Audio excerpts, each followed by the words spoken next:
Thank you very much, Ari. And thank all of you for tuning in for this series. And for those of you that took the first series, thank you very, very much.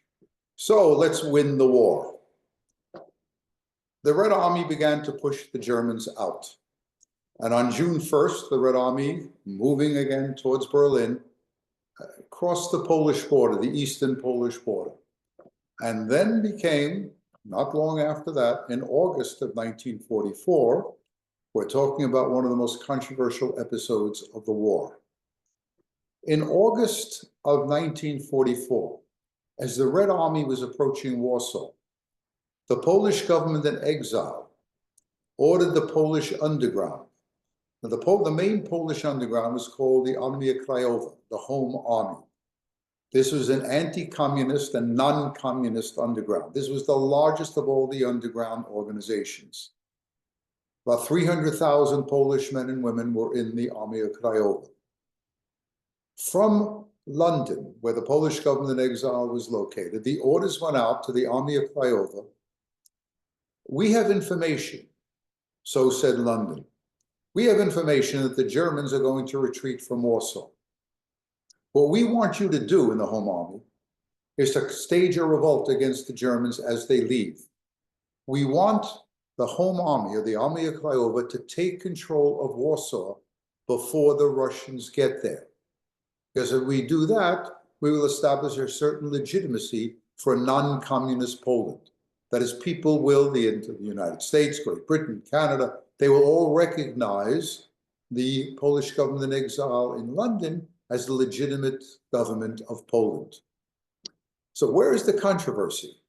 The Poles rise in August of 1944. It is a very, very heroic revolt. The Poles fight. That's why I've always said to people, Putin's never going to go into Poland. The Poles will clean his clock. The Poles fight, and they fight very well. They may be anti-Semitic at times, but they do fight very, very well. So what's going to happen? The Poles rise, but the Germans do not retreat. They fight for Warsaw. If any of you have been with me or any other tour group and gone to Warsaw, 87 to 90% of the city of Warsaw was destroyed in the Second World War, most of it in this period of time. I remember many years ago, I called the Polish, I teach a course on the rise and fall of the Soviet Union and Putin and things like that, and I called the Polish embassy, or the Polish consulate in New York City. I asked him to send somebody who knows something about the war, maybe it was there in 1944, and sure enough, they sent me somebody. He was a teenager at the time, and he was a Boy Scout in the Polish Boy Scouts. In this revolt in August and September of 1944, the Boy Scouts were couriers. They went from one Polish detachment to another Polish detachment. There were 44 boys in that Boy Scout unit. Only 2 survived, this man and a friend, and the friend committed suicide after the war. So the costs here are very, very great. Was it necessary to revolt? Well, that's what the Poles are going to wrestle with. On the other hand, Stalin held the Red Army back. He held it back. Now, the official Soviet explanation was our soldiers were tired. They had moved so quickly. From Belarus, they were moving into Poland. They need rest and recreation. They just needed to rest. Most historians, not only Polish historians, believe that that was not the case. What Stalin was looking for was for the Germans to slaughter the Poles. Stalin, always thinking ahead, was thinking of a communist or a Soviet Poland. He did not want any opposition from, when the war was over, from the remnants of the Home Army. So what does he do? He allows the Germans to slaughter the people in Warsaw. About 250,000 people in Warsaw are going to die during this revolt, including some Jews who managed to survive the Warsaw Ghetto Uprising in April and May of 1943. So Stalin gets his way and Warsaw is taken. Almost simultaneously, Stalin is going to launch what is called Operation Bagration. General Bagration was one of the Russian generals in the Imperial Russian Army who fought against Napoleon in 1812, a great Russian hero. So this is going to involve well over 1 million men. This is as the Russians are moving in the direction of Berlin. This is time to coincide with the American and the Allied invasions at Normandy. Keep in mind, it's a close call at Normandy, a very, very close call at Normandy. We would not have succeeded at Normandy had the Germans not been really bogged down, really on the Eastern Front. Again, it's a close call at Normandy, but most of the German army, most of its air force, most of its tanks are fighting against the Russians. And so the Russians are launching, this is one of those occasions where we and the Russians get along. Stalin is going to make this coincide Operation Bagration together with the invasion of Normandy. Let's spend a few minutes about June 6th of 1944. I begin with General Eisenhower. If General Eisenhower had never become president of the United States, he deserves the accolades of the American people. This was no strategic genius that I'm talking about, by no stretch of the imagination. But this was a man that had great interpersonal skills. He was a great commander, a very, very good commander. For those of you that come from the golden land of Brooklyn, you may remember that in elementary school we used to get yellow report cards. And on the back of the yellow report card, the front, of course, had reading and writing, arithmetic, all that kind of stuff. But in the back, there was a section that said, works well with others. You could get an E for excellent, an S for satisfactory, or a U for unsatisfactory. Eisenhower would have gotten an E for excellent. He was probably the only American general that could get along with the Brits and with his own generals.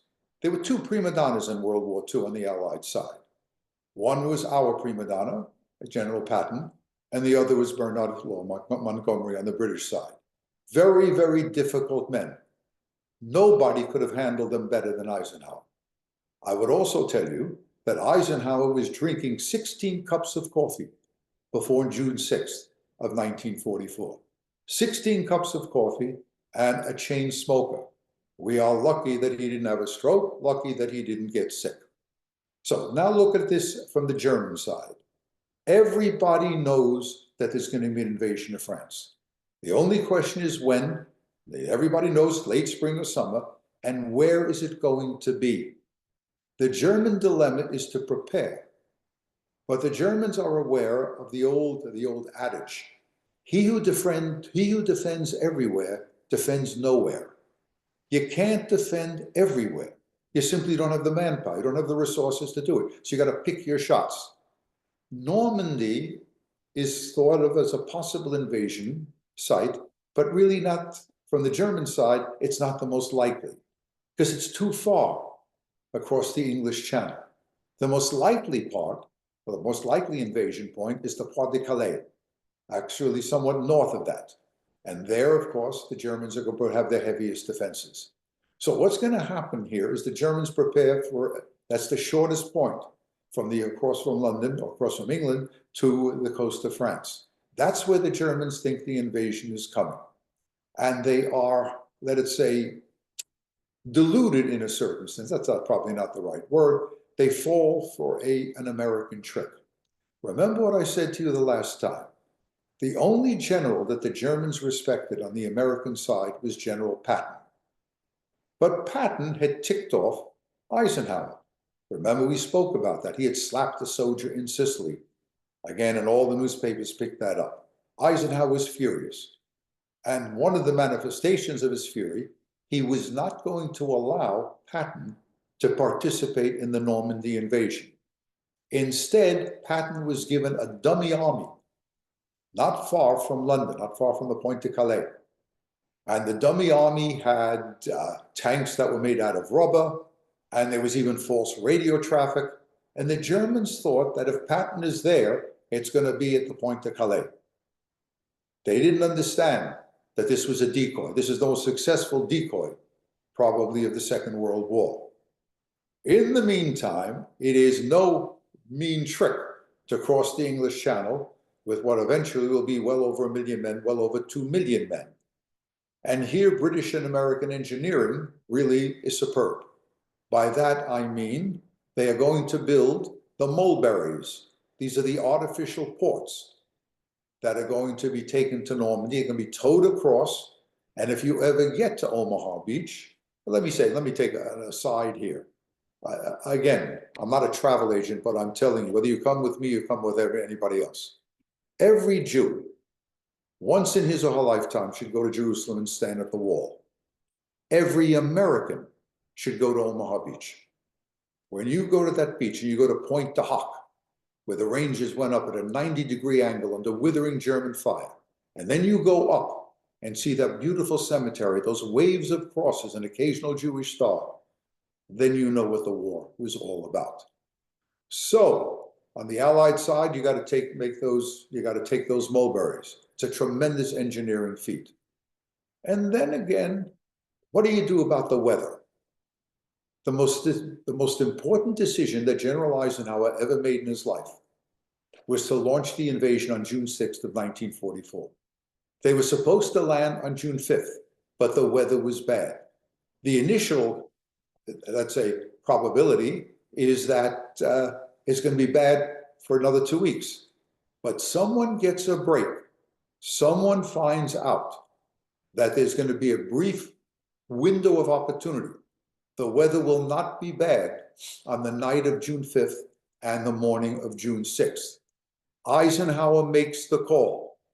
It's one of the most important, it is the most important call in his life, and that is if he's wrong. If he launches the invasion and the weather is not good, thousands upon thousands of American soldiers will never reach the beaches. But he makes the call and the weather holds. Once again, we go back to the German side. There is a debate among the two leading generals on the German side in France. General Rommel says, as soon as they hit the beach, bring up everything we have and smash them on the beach. Throw them back into the water. General von Rundstedt in Paris, who was the overall commander in France, says, no, suck the Americans in, suck the Allies in. And because if we attack them on the beach, we'll be attacked by their aircraft and by their 16-inch battleship guns.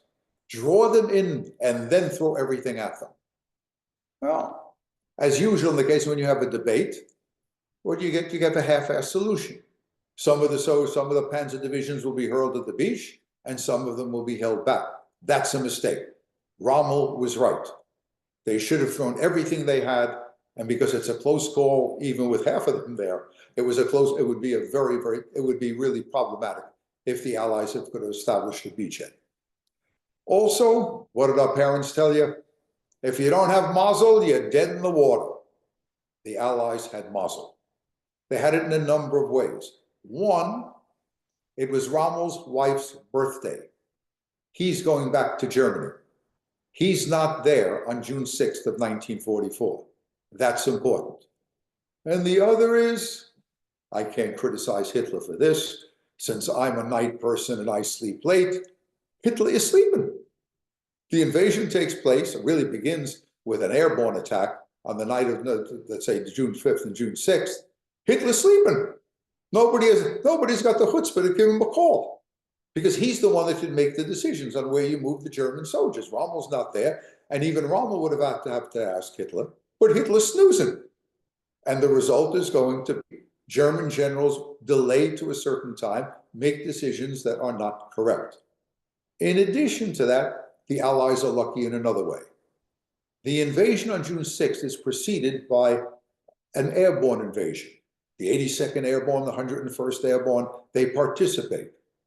Now, the Germans, if you remember an earlier lecture, the Germans used airborne troops in the Battle of Crete.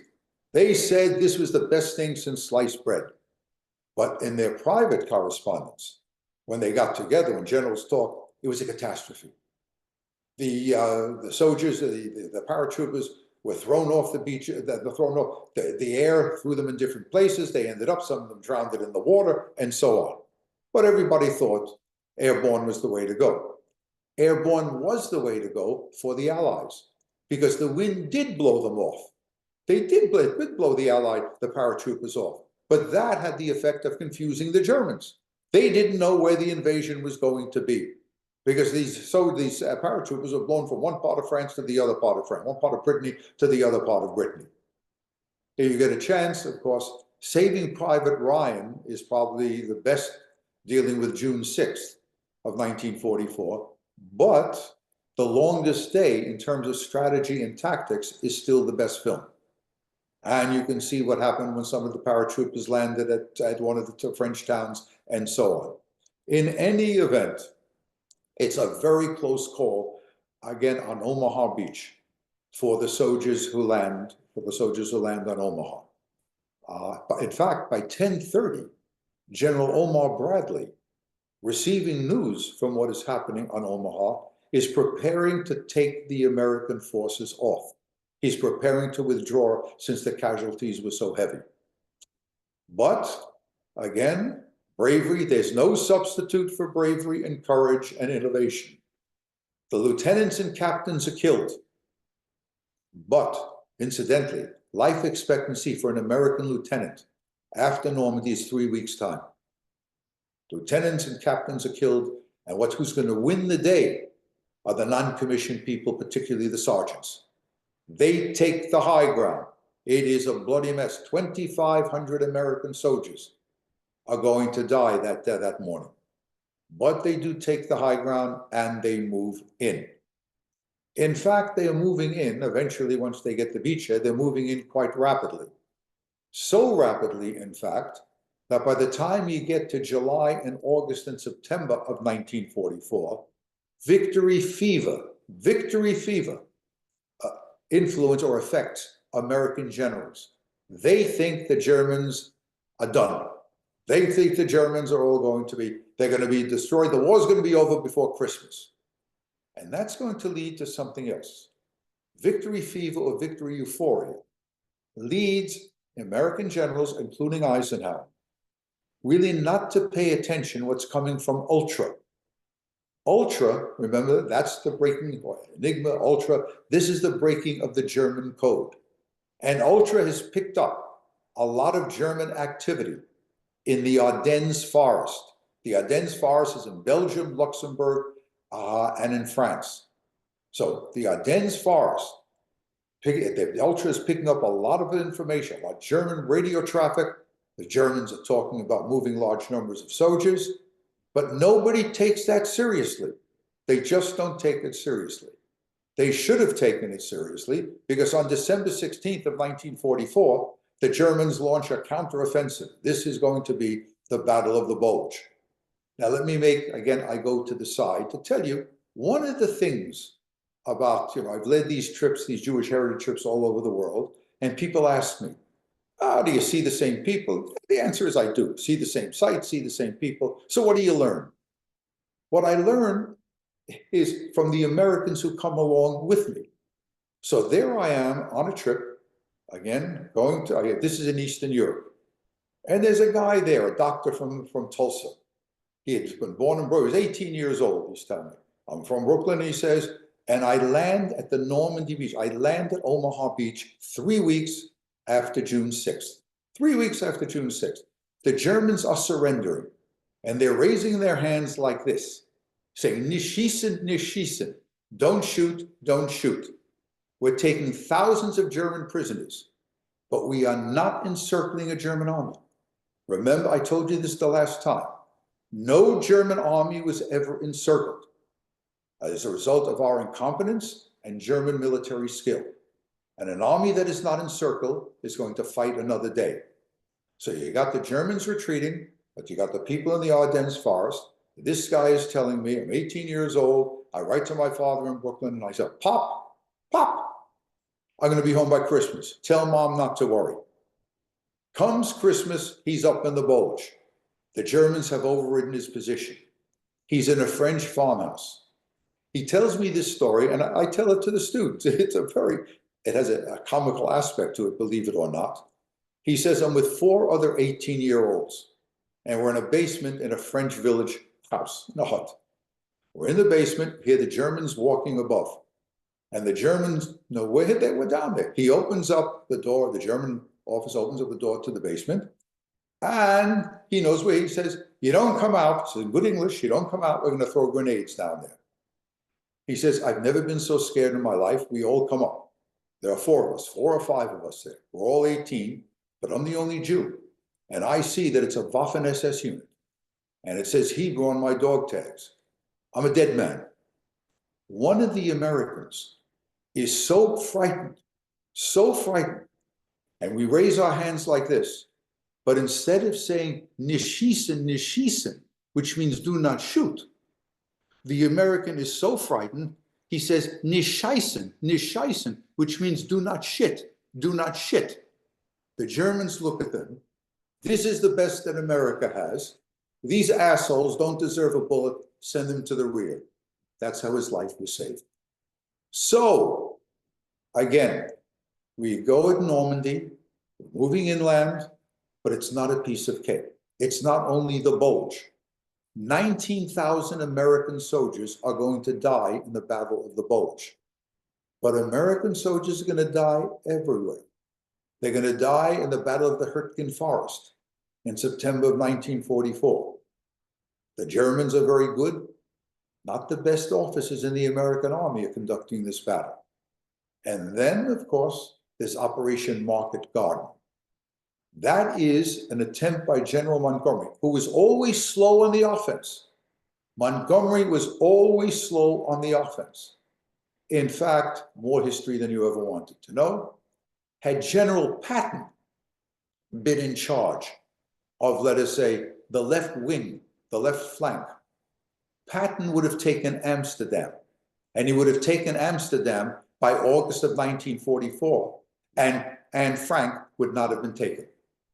But Montgomery was slow, very, very slow. He doesn't get to Amsterdam until much later. But he comes up with an idea. This is what is called Operation Market Garden. We're going to get across the Rhine fast. We're going to take the German bridges across the Rhine. We're going to take them. Let's send paratroopers in there. We're going to take them. The paratroopers will hold on long enough, when we will send long enough for American and British soldiers to get to them. And then, having the bridges, we're going to cross the Rhine. And when we get into Germany, we can bypass what is called the Siegfried Line, a strong line of German defenses. And so they jump off. Bad luck, bad luck. They land right on top of German soldiers, and they're slaughtered. Thousands of American and British paratroopers are slaughtered. And they can't get from Eindhoven, they can't get there. They just can't get there to those bridges. The Germans wipe out, the British take prisoners, wipe out the British and American soldiers, and Operation Market Garden is a catastrophe for us. So Market Garden is a problem, and then, of course, the Battle of the Bulge. The Battle of the Bulge commenced on December 16th of 1944. On December 17th of 1944, a German SS Waffen-SS unit captured a number of American soldiers around the Belgian town of Malmedy. They killed them. They killed 84 American soldiers. This is the greatest killing by the Germans of American soldiers in the Second World War. So, again, Malmedy is there, the Battle of the Bulge is there, the Battle of the Hurtgen Forest is there, Arnhem, Operation Market Garden. These are defeats, but we have enormous military capacity, and I must tell you, this is as good a time as any. What is it? What's the major American contribution to victory in the Second World War? Yes, it is American soldiers on the ground. Yes, there is no question of that. And we are going to lose hundreds of thousands of Americans on the ground in the European theater. But the decisive emphasis, the decisive push by the United States, the decisive asset that the United States has is this enormous industrial capacity. Close to 100,000 planes in 1944 alone, 66,000 tanks, aircraft carriers, destroyers, cruisers, everything. The Red Army goes into battle in 43 and 44 on American-made trucks. People all over the world are going to eat American wheat. There's nothing like this. If you came from New York City and you rode on one of the highways, the Skyway Drive, in New York State, if you did that in the 40s, you would see the hundreds of Liberty ships that were still docked there. There is nothing to compare with American industrial capacity in the Second World War. We can lose and we can always make good. So that is again, the major American contribution. Not to slight the men who fought there, but again, in terms of you want a strategic balance, it is the American industrial capacity. Once we cross the Rhine, the issue is going to be who is going to take Berlin. That's important because Berlin is in the eastern part of Germany. Whatever army takes Berlin is going to be controlling the eastern part of Germany as well as a good part of Eastern Europe. General Patton tells General Eisenhower, give me 3 armored divisions and I will take Berlin before the Red Army gets there. Eisenhower makes the correct call. Don't do it. One, there are close to 1 million Red Army soldiers in the vicinity of Berlin. There's no way they're going to let Patton take Berlin. No way. Stalin is proclaimed as a major war aim. From the very beginning of the war, we're going to take Berlin. In addition to that, Eisenhower doesn't want to pay the butcher's bill. The German resistance is tremendous. As the Germans are retreating, getting closer, falling back upon Germany, the Germans know there's going to be hell to pay on the Eastern Front, in the eastern part of Germany. The German people know, and German soldiers know, what the German army, what the Wehrmacht and the SS did in the Soviet Union. They raped, they slaughtered, and they killed. And it's payback time. Eventually, the Red Army will come and take Berlin and take the eastern part of Germany, and maybe as many as 2 million German women and girls will be raped in this period of gang rape is ubiquitous here. There's even an article that appears in one of the Soviet newspapers.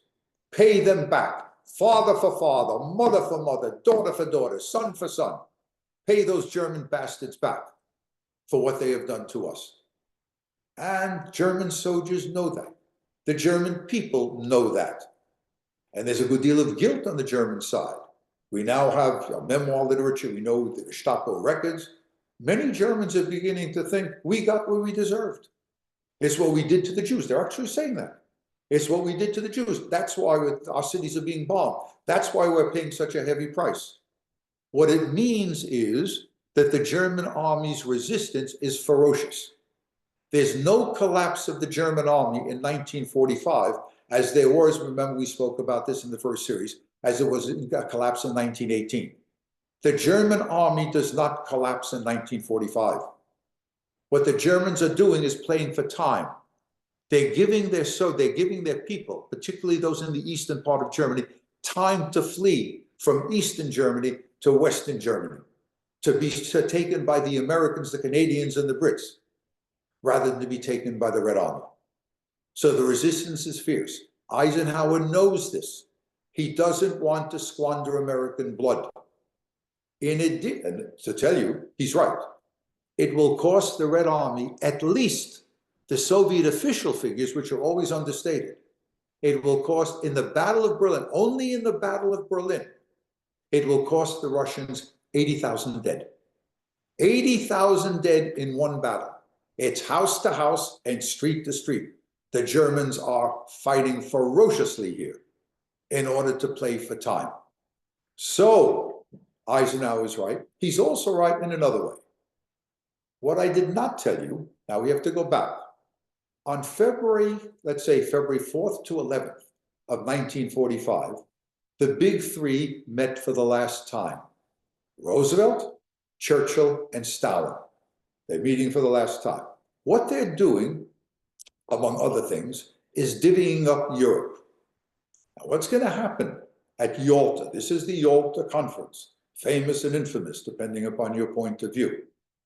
If I gave a lecture in Warsaw, as I have done, in Warsaw, for example, and in Budapest, what do you hear from those people there? You sold us out, you Americans. You sold us out. You should have gone into Eastern Europe. You should have taken Berlin because you didn't do it. We've lived under the Soviet Union for 50 years, but we couldn't do it. Remember I told you in an earlier lecture, Churchill had gone to Roosevelt, convinced Roosevelt not to launch an attack against France in 42 and 43. Remember what I told you again? You can't have your cake and eat it. The Red Army takes Eastern Europe. We can't get the Red Army out of there. So the result is we get Stalin to sign on the dotted line. We can't get him out, but he agrees that when the war is over, and again, elections will be held in all these countries in Eastern Europe, he will allow non-communist political parties to function and even to participate in coalition governments. When the war is over, he doesn't do it. In fact, he arrests leaders of the Home Army. Men and women who had fought against the Germans are now brought back to the Soviet Union, and in show trials, they're accused of being Nazi collaborators. It's a tragedy. It's an absolute tragedy. So, what I'm trying to tell you, my friends, this is the beginning of the Cold War. Because Stalin's betrayal of the promises that he had made and the stationing of hundreds of thousands of Red Army soldiers in Eastern Europe after the war was over, that's the beginning of the Cold War. And the question in the United States, we don't have time to get into this, it plays a role in the 1948 elections. What do we do to stop the Soviets? What are they going to do? Are they going to move from Eastern Europe into Western Europe? Take the continent in 48 hours? What are we supposed to do? If you were my students, I'd ask you, but we have to finish before Shavuot, so I'll give you the answer. What is the answer to this? NATO is the answer to this. And the atomic bomb, the arms race, and the surrounding of the Soviet Union with nuclear weapons. To this day, there's a debate among historians. Was Stalin really going to take over Western Europe if we didn't stop him? Or was he licking his wounds? And the Soviet Union was in such bad shape after the war that the idea of another war with the Americans was inconceivable. We're not sure of that. We do not know. But at the time, and please again remember what I said in the beginning of the whole lecture series, you can never divorce a historical event, decision, actor, or actress from the time in which it is taking place. And in the aftermath of the Second World War, we were convinced that Stalin, if not checked, would send Red Army forces to the English Channel and Europe would fall to the Russians. So that is what takes place in February. We're marching on Berlin. And then April 12th, 1945, Franklin Delano Roosevelt is dead. In a few weeks, we're going to be at a Seder. This is, as many people say this, they discuss various issues. April 12th, 2025 is the 80th anniversary of FDR's death. It's a time to make a reckoning. What kind of a president was he? Was he good for the Jews or was he bad for the Jews? It's worthwhile thinking about that. All I can say to you here, we don't have time in this lecture series to get into this at length. If you're collecting Social Security, you can thank Franklin Delano Roosevelt. If you have your money in a bank insured by the FDIC, you can thank Franklin Delano Roosevelt. If you were unfortunate enough to be raised by a single parent, the safety net that you got was provided by Franklin Delano Roosevelt. But on the other hand, he doesn't open the gates. He doesn't lift the quotas on Jews who are trying to get out. He doesn't even shift quotas from countries where the quota wasn't filled. Doesn't make any difference. The Jews cannot come in. There's an adage, in the warmest of hearts, there's a cold spot for the Jews. And in the case of Roosevelt, that may have very well been the case. Now, again, if we had more time, I could talk to you about some of the countervailing pressures upon Roosevelt that leads him not to open the gates and so on. But the fact of the matter is, hundreds of thousands of Jews, not millions. There's no way in the world that Roosevelt could have saved 6 million Jews. No way in the world. The Nazis had them and they were hell-bent on killing them.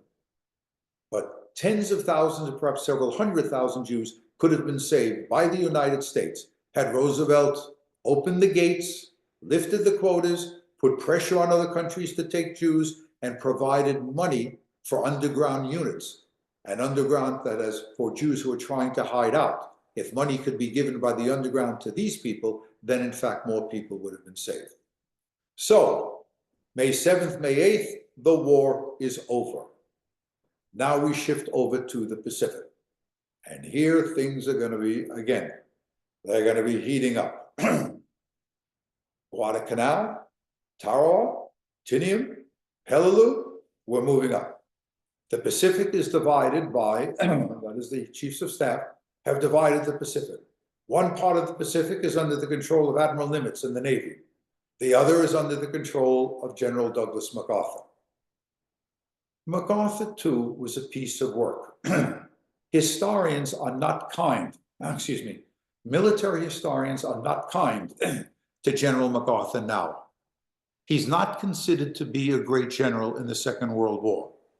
And some military historians say some of the stuff he did was criminal. That is, did we really have to take the Philippines? Could we have bypassed the Philippines and let the Japanese soldiers just rot there? But he wants to take the Philippines. Remember, when he had fled the Philippines, on the radio, he said to the Filipino people, "I shall return. We will liberate you."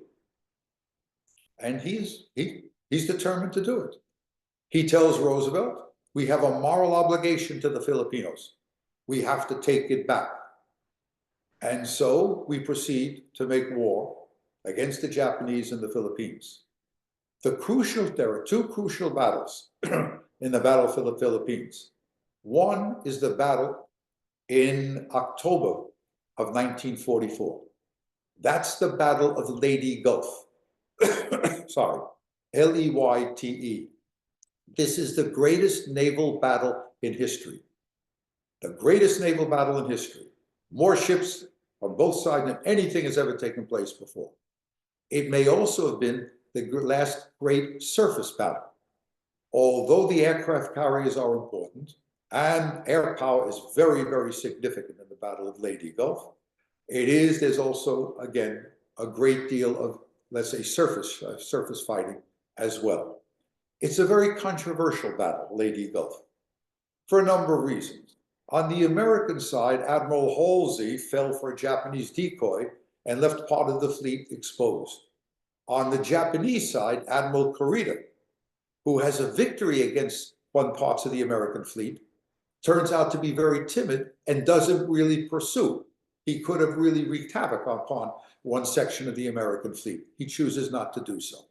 Halsey finally realizes he's fallen for the decoy, pulls his forces back, and we just clobber the Japanese. And to show you the disparity, we have 17 aircraft carriers, in the Battle of Leyte Gulf. 17 aircraft carriers. The Japanese have somewhere between 4 and 6.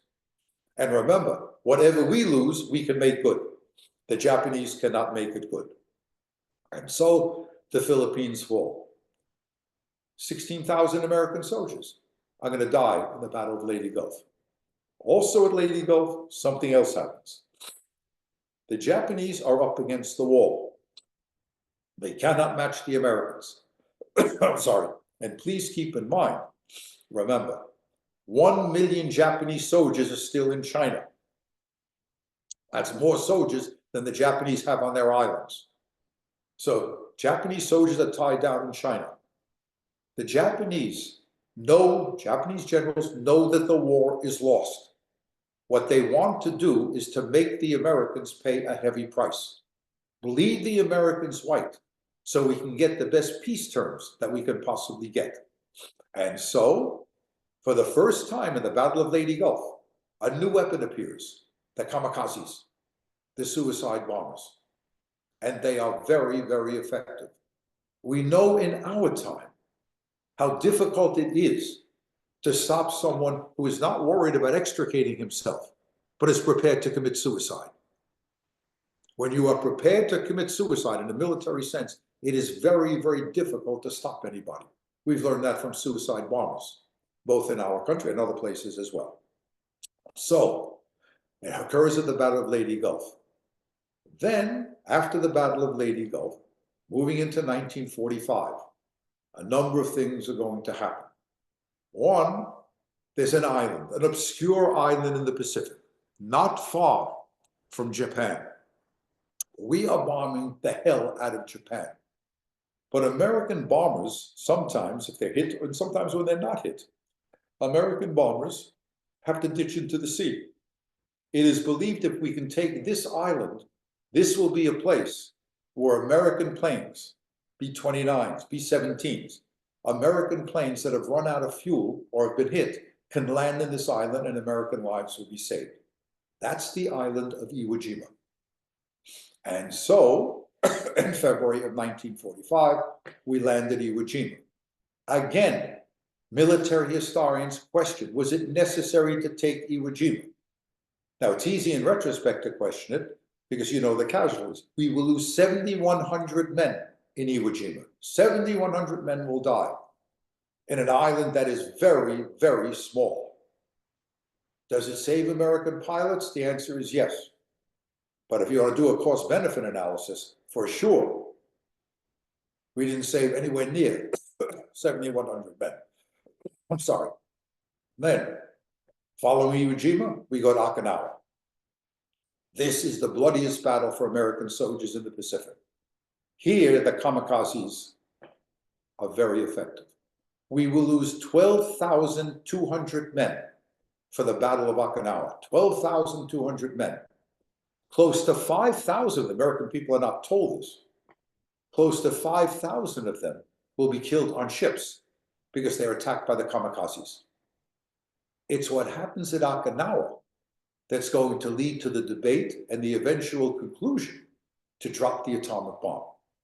If this is the way the Japanese are going to fight in Okinawa, which is just several hundred miles away from the Japanese home islands, how will they fight for Japan? How will they fight against an American invasion? Now, the Pentagon is always drawing up contingency plans, estimating casualties. And one of the estimates, some people say today was a wild estimate, but who knows? One of them is it will cost us 1 million casualties, 200 to 250,000 dead. Now, I will tell you, my students, and for years already, for decades already, and I hear it when I go around lecturing, people say, we shouldn't have dropped the bombs. It was a terrible, terrible thing. In 1945, it wasn't considered to be a terrible thing.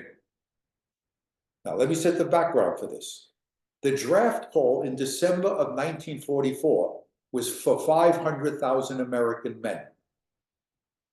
If you're walking and you're talking, unless you're overweight, sick, or have some sort of exemption, you're going to get picked up. 500,000. The casualties are mounting. The American people are getting tired of the war. And we know what the Japanese have done to our prisoners. We know they're raping and they're killing. Every day that the war goes on, those American prisoners are going to suffer. And a number of Americans are civilians, as there are Dutch civilians and French civilians and British civilians. In other words, Truman is operating on the war has to come to an end. In Los Alamos, Oppenheimer has no regret. Not in 1945. In 1947, he'll have regrets, but not in 1945. The only regret that is felt by the overwhelming majority at Los Alamos is that we didn't develop the atomic bomb soon enough to drop it on Germany.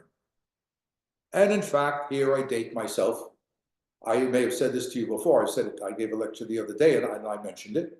I said, for example, I was 5 years old in 1945, and I told my mother, because it was advertised on the radio, you could hear it on the radio all the time, for 25 cents and a Ralston box top. Remember Ralston cereals?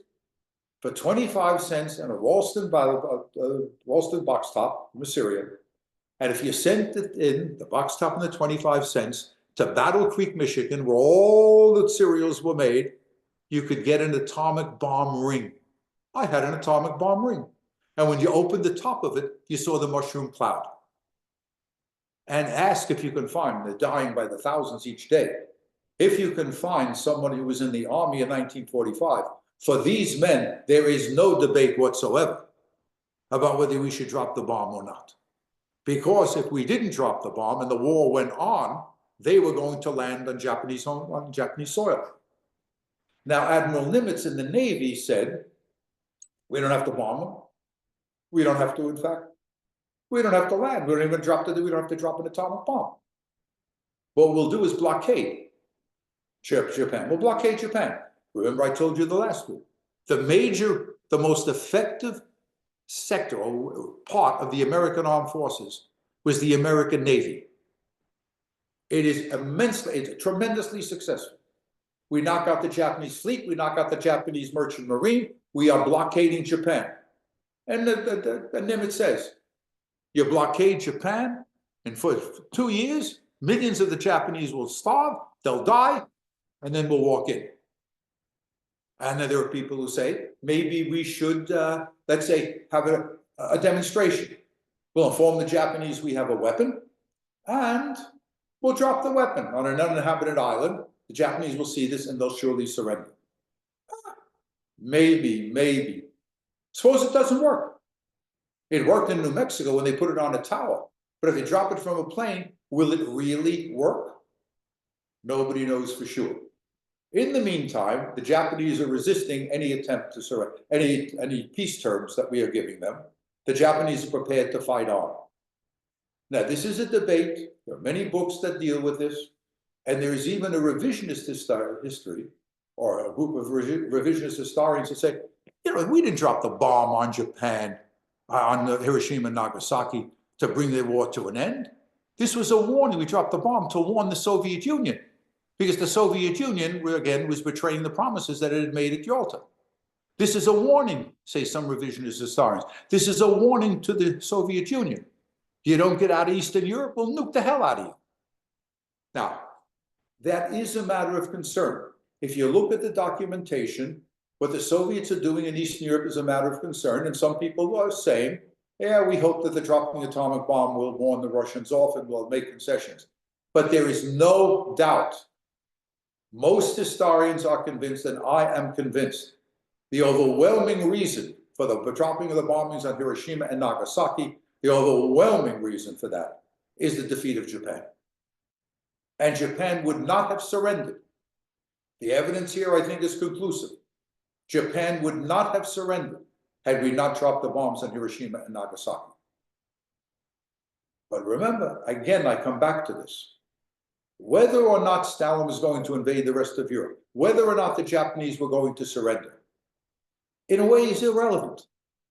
Decisions are made by people in real time. They don't have the advantage of looking back. They have to make decisions in real time. And in real time, it was believed by the Allies, particularly by the United States, that it was necessary to drop the atomic bomb. So the war comes to an end. One last point here, before we get into some of the post-war stuff. I go back to the early part of 1945, January 27th, 1945, the Red Army takes Auschwitz.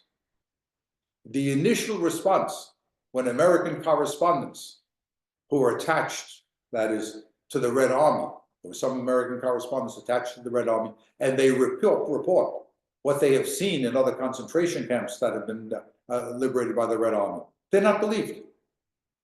As late as December of 1944, the Roper Polling Organization asked the American people, how many people died in the concentration camps? And a plurality of Americans say less than 1 million. There were 6 million Jews alone. That's not correct. About 2.5 million Jews were killed in the extermination camps. Jews were killed in the ghettos, Jews were killed by the so-called Holocaust by bullets, but millions were killed. Millions of people died in those concentration camps. You should keep in mind what Elie Wiesel said. It's a very good statement, and I use it with my students. All of the Jews were victims, but not all of the victims were Jews. You got to keep that in mind. There were millions of other people. The difference between the Jews and others in the period of the Holocaust, and then we'll get in a moment to the post-war, some of the post-war material. The difference is the only group in German-occupied Europe that was slated for destruction down to the last child in the cradle were the Jews, not the gypsies. About 1 million gypsies were killed, but believe it or not, Heinrich Himmler, the head of the SS, with his crackpot racism, believed that some of the gypsy tribes were actually the real Aryans. And they were gypsies that served in the German army. And to show you the disparity in numbers, the total number of people that we now believe were murdered at Auschwitz is 1,100,000. Of the 1,100,000, at least 900,000 were Jews. 21,000 were gypsies. But again, all over Europe, gypsies were being killed. So the number that we use is about 1 million gypsies that were killed. This is not to minimize this, but simply to make the point to you. The only group slated for destruction, absolute destruction, were the Jews of Europe. The war is over. Very quickly now, because we are running out of time, let me talk to you about some of the consequences of the war. One, the decolonialization of the world. The great imperial powers, Britain, France, Belgium, the Netherlands, they don't have the wherewithal. They don't have the finances, they don't have the money, they don't have the spiritual wherewithal to hold on to their colonies all over the world. They want to pull out. England does not go off rationing until 1952. The British don't rebuild London for a number of years. They don't have it to hold on. Only the French. The French want to hold on. So that's why the French get bogged down in Algeria. The war and the losses of the war convinced large numbers of people all over the world who are in the colonies, the so-called colonies of the great imperial powers. They know the price that has been paid. They know the weakening of the imperial powers. In short, for want of a better cliche, they know their time has come. And they're rising all over. So the decolonialization of the planet is a major consequence of the war. A second consequence of the war is something unbelievable. One of the great achievements of the 20th century, the creation of the European Union. Even before the war is over, in France and Belgium and the Netherlands, there are statesmen who are saying, enough is enough. We've committed suicide twice in the 20th century. That's the beginning of the common market. That's the beginning of the European Union. A belief finally, it's enough, that we've got to come together. The creation of the State of Israel is a very large consequence of the Second World War in a number of ways. That is, there are 450, 500,000 Jews in Palestine at the end of the war. This is really very important. I think I may have mentioned this the last time. At least 30,000 Jews served in the British Armed Forces. When it comes to a fight with the Arabs in 1948, the Israelis will have a qualitative edge, not a quantitative edge, but a qualitative edge, because so many of them had fought for the British Army. That's important. And the sympathy of the world. It's a different world in 1945. There's a lot of guilt flowing around Europe. We should have done more. We should have defended the Jews. We shouldn't have turned them over. All of that stuff. It's going to work in behalf of the Zionist movement. The Zionist movement does a very clever thing. It sends out shlichim. It sends out emissaries to the DP camps that are informed, again, of the refugees. There are many Jewish refugees. The Zionist movement from Palestine sends out emissaries, and they tell the people there, you're going to be asked by the occupation authorities, by the Americans and the British and the French, you're going to be asked, where do you want to go? Now, we can't tell you where you want. We want you to go to Palestine, but we can't force you to go to Palestine. But tell them, tell the occupation authorities, you want to go to Palestine. And indeed, close to 90% of these people say they do want to go to Palestine. It's a tremendous public relations edge for the Zionist movement. Even though many of these people are not going to go to Palestine, they want to go to America, Australia, Argentina, wherever they want to go. So, again, that's a development in 1945. Now, what are some of the scientific developments? Well, during the war, I got very sick. Very sick. I had what they used to call, the doctors out there will laugh, they used to call it glandular fever. Today they call it mononucleosis. They treated me with sulfur. Now, whether sulfur did anything or not, I don't know what the proper treatment is. Dr. Julian, if you're out there, thank you for what you said to me about the use of poison gas in dealing with lymphoma. Again, I got sulfur. It's only in 1945, only in 45, that sulfur is manufactured in a mass way. You're going to travel this year, you're going to go on a jet plane, right? The only jets that were thrown up in World War II were by the Germans. We mount a tremendous effort. And we get in 1945, the first jet plane, the P-80. That's the first jet plane. That's the beginning of the jet age. In addition to that, ready for me now? The first microwave oven. It weighs 750 pounds. That's why you didn't have it for a number of years. The first ballpoint pen, produced in 1945, $12.50 for a ballpoint pen. And then something else. You're out in California, right? And some of you, I presume, are near Los Angeles, right? Hollywood breaks a barrier. I'm not a film maven, but I'm a film buff. I like anything that's on the screen. Even if it's a real stinkeroo, I like it.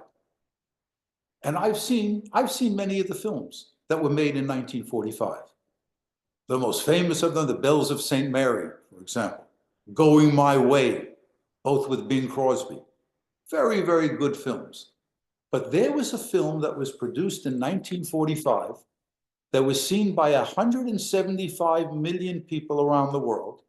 There were 428 lawsuits that were filed trying to stop that film from being produced. I never heard of the film until I did the research for this talk. I never heard of the film. I never saw the film. I never spoke to anybody who ever saw the film. But 175 million people saw that film. That's a film, if you can get it. It's a little hokey, someone, so I still haven't seen it.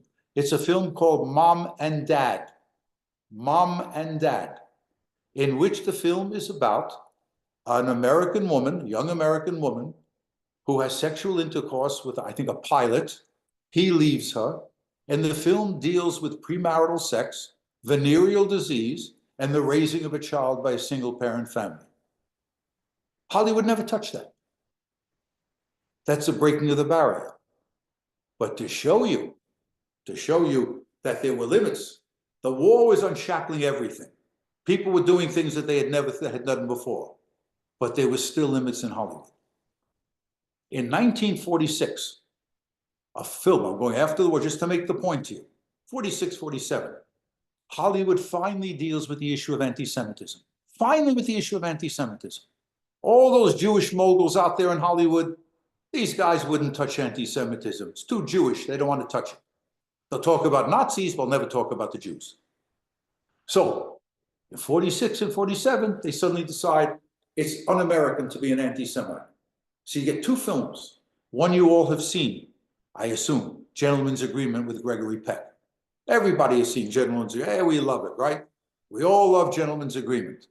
But there's another film called Crossfire with Robert Young, in which a group of demobilized American soldiers go into a bar in San Francisco, and they see a guy in civilian clothes. They find out that he's Jewish, and they begin to taunt him. While we were getting our bullion shot off in Iwo Jima and Okinawa, you were screwing our women and girls. That was a charge that was made, incidentally, during the war. The Jews are sitting out the war. It's a nonsensical charge. But that was, again, anti-Semitism is not rational. That's the charge that was made. They killed this guy. They killed him because he's a Jew sitting out the war and so on. Hollywood is dealing with anti-Semitism. But in the original screenplay, the man who is killed not because he's a Jew, but because he's a homosexual. Hollywood wouldn't touch that. Doesn't touch it until the 1990s and the first decade of the 20th century, the 21st century.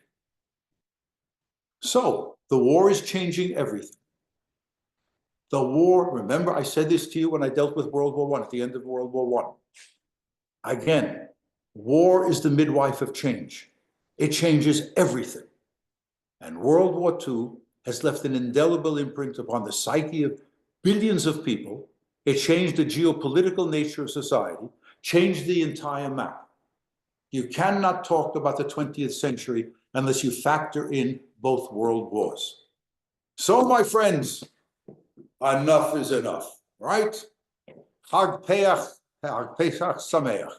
A good Passover to all of you. And once again, I really do thank you very, very much for listening. I hope we will meet again. Be well, all of you. And my last point, you got to forgive me for being a professor of history. There is no substitute for doing the reading. There is a voluminous literature on every topic, every battle, every event, every personality that I have spoken about. And I'm not being condescending when I'm telling you, don't rely on Wikipedia. Do it the hard way, the old-fashioned way. Grind it out.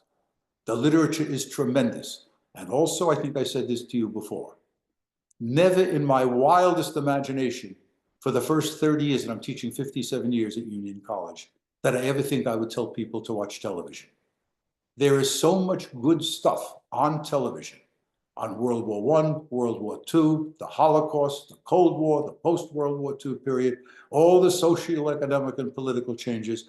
It's all there on television. So my friends, shalom uvracha. Harry, I'm here if there are any questions, whatever you want. Thank you all again. We're at overtime, so thank you for the series taking us through World War I, World War II. We are bringing Professor Berk back to now give us a history of Russia, starting with the Romanovs. That'll be coming up, I think what did we discuss? Maybe November, and then part 2 in February. So from the Romanovs to Putin, we'll be doing that. So get ready for that in the next few months. Okay, a few quick questions for you. Number one, so people asked, why 2 bombs on Japan? Wouldn't 1 bomb have been sufficient to get to the end of the war? Yeah, in retrospect, it could have been only 1 bomb. But there was nothing coming from Japan after the first bomb. Sometimes you got to act fast. The Japanese could not make up their mind, or to be more precise, the Emperor Hirohito was not prepared until after the second bomb to give the orders that there should be an end to the war. That's why there was a second bomb. And then regarding the end of the war, were the dates different for the end of the war with the Germans and with the Japanese, or did it basically end up being? The war comes to an end, depending on where you are, May 7th or May 8th of 1945, the Germans surrender. Stalin wanted a separate German surrender to Red Army soldiers. Therefore, VE Day in the Soviet Union is May 9th. To this day, that's what is called in Russian Dien Pobyedy, the Day of Victory. It is the great holiday in the Soviet Union, and to this day, it's still a great holiday in Russia. And I must tell you, up until this disastrous war launched by Putin in Ukraine, Union College was probably the only school in the United States that commemorated Dien Pobyedy. We would invite the people in the senior citizens' homes, the Soviet emigres, most of whom were Jewish, and many of them had served in the war. Now they're all dead. But for years we would invite them, and they would tell the students where they were in the siege of Leningrad, where they were in the Red Army, and so on. And I guess the final question for today. Are you finding that students at the university are more or less interested in learning about World War I and World War II? Are you getting more students, less students? Or is there a change? We get a lot of World War I, World War II, the Holocaust, and the Third Reich. These are still very, very popular courses. But I must tell you, I was talking to someone the other day. If the kid goes to a good suburban high school or a good private school, they'll get magnificent instruction. Yeah, and a good public school, a good suburban public school. They'll be superbly trained in mathematics and science. I know, I have many friends who are doctors, many people roughly my age, younger, somewhat older. They're telling me that a good high school biology class, in the case of one older guy, a good high school biology class, they're learning stuff that he didn't know in medical school. I mean, after what do we learn in medical school? What do we learn in high school, in a good biology class? Red cells bring oxygen to the body, white cells fight disease, and that was the end of it. That was the end of it.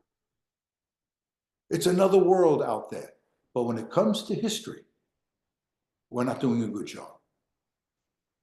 I was a visiting professor at a number of schools. I don't want to embarrass the school, so I won't say. It didn't happen at Union.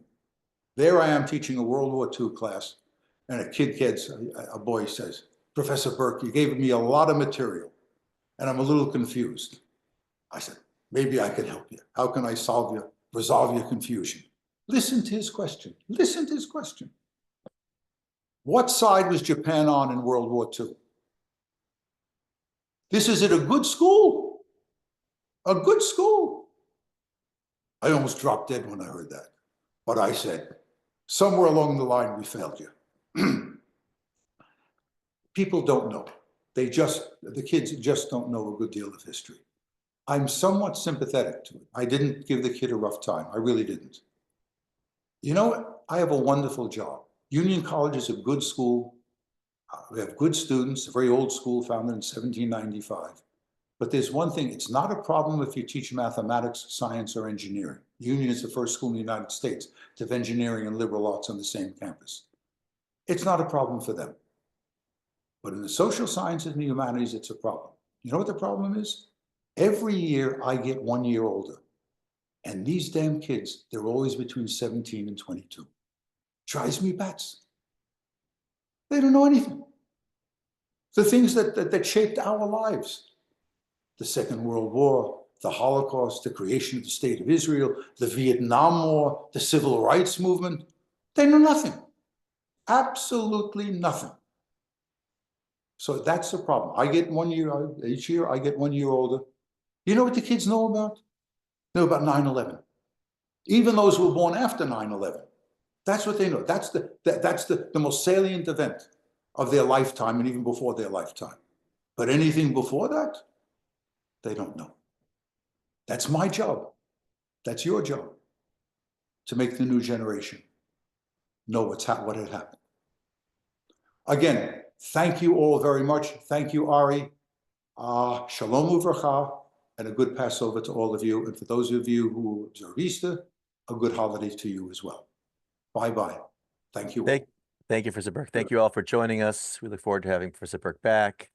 Well, I'll keep you apprised regarding the next series. Don't forget, you get to travel with Professor Berk. You can go to Cuba. You can go to Texas. So don't be afraid of coming to Texas. I know about the heat. We had a great trip to Kansas City where we saw the Truman Library, the Eisenhower Library, the Negro Baseball League Museum, and so on. Someone just told me that one of the Bush museums are very good, and I know the LBJ Museum is very, very good. We get a lot of Texas history, a lot of American history. If you're interested, it's ielet.com. Thank you all very much, and thank you, Ari. Take care, everybody. Good luck with your Pesach prep. I'll see you this week. Lots more on CSP. Thank you all. Bye. Happy Sunday.